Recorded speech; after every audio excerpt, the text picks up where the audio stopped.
Living in Portugal is far worse than many imagine. Just a decade ago, you could buy a home in Lisbon for €1,000 per square meter. Today, that same space will cost you over €2,000, a staggering 250% increase in under 10 years. And this isn't an isolated case. In 2022 alone, house prices jumped 20%. But for many locals, the damage is already done. People are being driven out of their childhood homes and onto the streets, or forced to work as housekeepers in properties they once lived in. The Portuguese have reached a breaking point, and while the causes seem clear to them, these crises are really just symptoms of a much deeper problem that could define Portugal and even Europe for decades to come. In Portugal's major cities, you now need to earn roughly twice the minimum wage just to afford a one-bedroom apartment, which can cost as much as €2,000 per month. Superficially, it was a success story. Money poured in, jobs were created, and Portugal became Europe's affordable paradise. But this dependence on tourism and foreign capital was a ticking time bomb, one that exploded with the 2008 global financial crisis. Portugal is grappling with a housing crisis, a cost of living crisis, and now even an immigration crisis, though not the kind you might think. Often these houses sat empty or were flipped repeatedly, further inflating prices. By 2011, it was forced to accept a €78 billion bailout from the IMF and EU. Jobs created by tourism were mostly low-paying and seasonal. Unsurprisingly, Portugal now has one of the highest levels of wealth inequality in the developed world, a gap worsened by the tourism boom. The average worker in tourism earned about €1,200 a month, barely enough to afford rent. In the Algarve, Portugal's most tourism-reliant region, many workers must commute hours from inland areas where housing is marginally more affordable. It worked on paper. The scheme brought in over €7 billion and turned Portugal into a hotspot for the rich. But it also fueled the housing crisis. Home supply couldn't keep up with demand, and property prices in major cities soared by more than 250% in just a decade. In 2020, tourist accommodations made up over 11% of Portugal's housing stock. In historic neighborhoods like Alfama, up to 60% of properties are now short-term rentals. Combined with golden visas, these factors priced locals out of their own cities. In Lisbon alone, prices jumped 57% in just 4 years. In Porto, 61%. And in the Algarve, 51%. Meanwhile, average income stagnated. But it also has one of the lowest construction rates in Europe.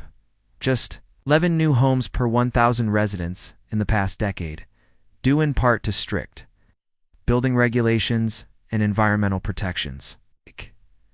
With surging demand but limited supply, prices inevitably skyrocketed. With construction collapsed and unemployment soaring, the government sought a quick fix. It came in the form of tourism. Again, but this time with a twist. The infamous Golden Visa scheme, launched in 2012. Just 10 years ago, many locals still saw it as an affordable place to live. But to understand how the situation spiraled so quickly, we need to look back. In 1974, Portugal emerged from a dictatorship and began transforming. While countries like Germany and France spent decades developing modern economies, Portugal was starting from scratch. For most citizens, this meant earning less than $9 a day in today's money.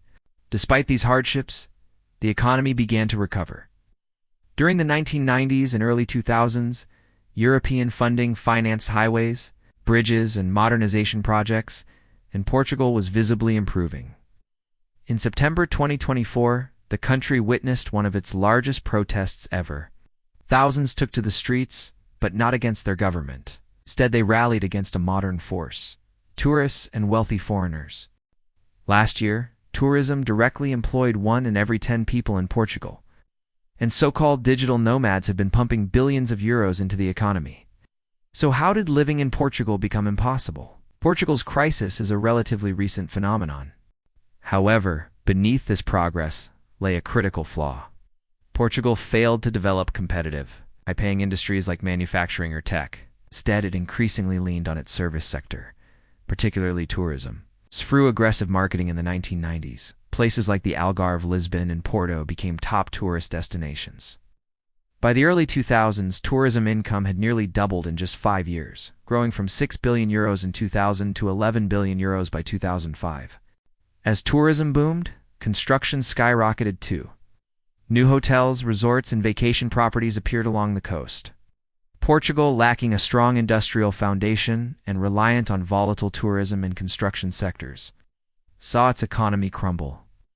This program offered residency to wealthy foreigners in exchange for investment, supposedly to create jobs and inject money into the economy.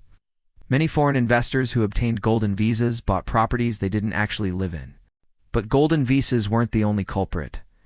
Tourism itself ballooned from 2010 to 2024. Tourist numbers more than doubled. In 2024 alone, Portugal, a country of 10 million, welcomed around 18 million tourists.